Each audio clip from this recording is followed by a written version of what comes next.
নমস্কার বন্ধুরা, আজকে আমি চলে এসেছি ছোট্ট অনন্যা রান্নাঘরে। তো আজকে আমি কোনো রান্না নয়, আজকে আমি একটা দারুণ স্বাদের শরবত বানাবো। তো এই যে এক্ষুনি আমি বেলটা গাছ থেকে কুড়িয়ে নিয়ে এলাম। আমি এটা দিয়ে সুন্দর একটা শরবত বানাবো, দেখতে থাকো। তো বন্ধু, এই যে বেল, এটা আমি ফাটিয়ে নিচ্ছি প্রথমে।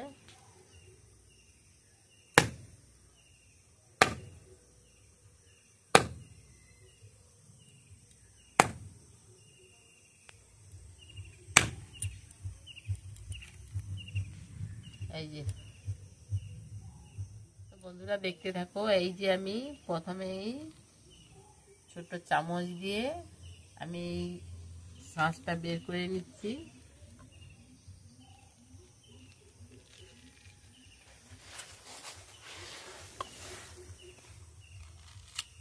এই বেলের শরবতটা খেলে ভীষণ উপকারী, ভাবতেও পারবে না এর কি উপকার আছে।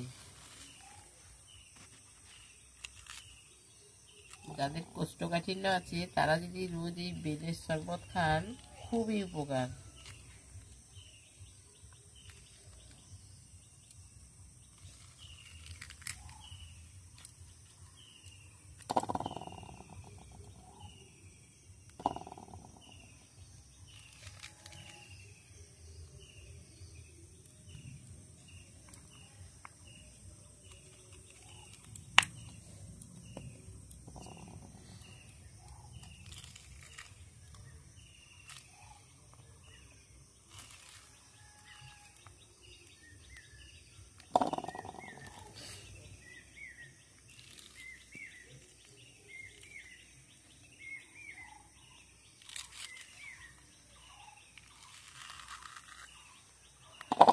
বেলের শাঁসগুলো বের করে নিয়েছি, এই যে সুন্দর হয়েছে দেখুন।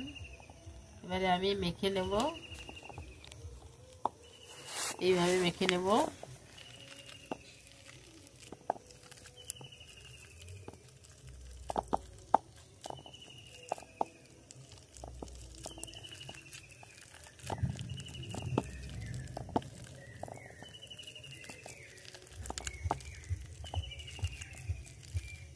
এবারে আমি জল দিয়ে দেব।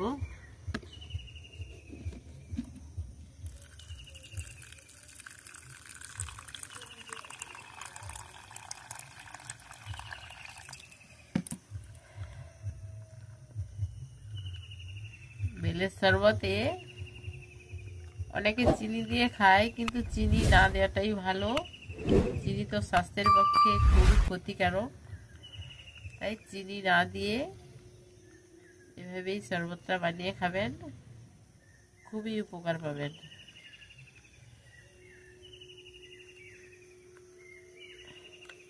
আমরা বাড়িতে যে কোনো শরবত খাই, চিনি দিই না, মাঝে মধ্যে মিশ্রি দিয়ে থাকি, কিন্তু চিনি দিই না।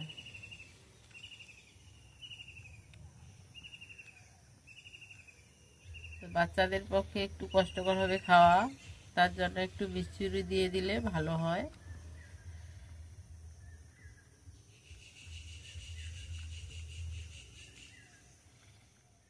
একদম মোটা হয়ে গেছে, আমি আরেকটু জল দিয়ে দেব।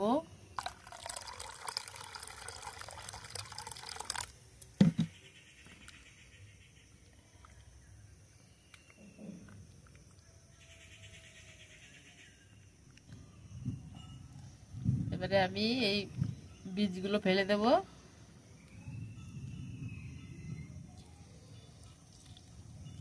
এই যে বীজগুলো বের হয়েছে, এগুলো ফেলে দেবো।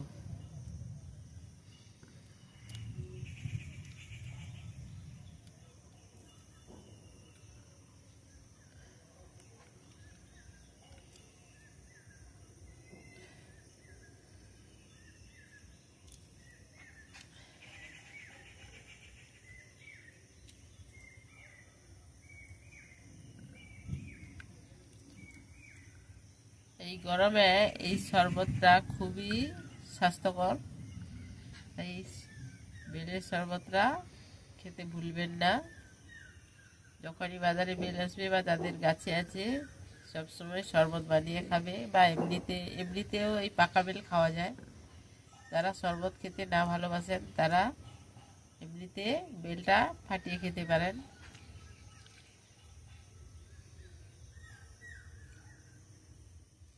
এবারে আমি শরবতটা ছেঁকে নিচ্ছি।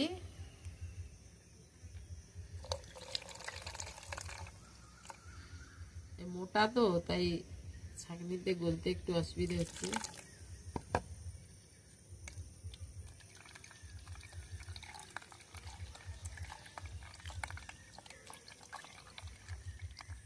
আমার শরবতটা ছাঁকনিতে ছাঁকা হয়ে গেছে। এবারে আমি গ্লাসে গড়িয়ে নেব।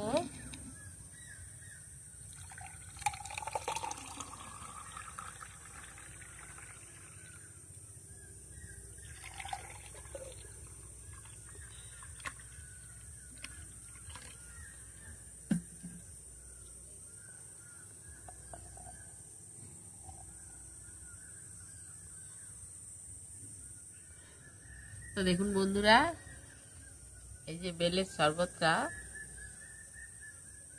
খুবই সুন্দর লাগছে দেখতে। তো এমনিতে বেল তো মিষ্টি হয়, কোনো মিষ্টি দেওয়ার প্রয়োজন নেই। তো আমি একটু খেয়ে দেখি কেমন হয়েছে।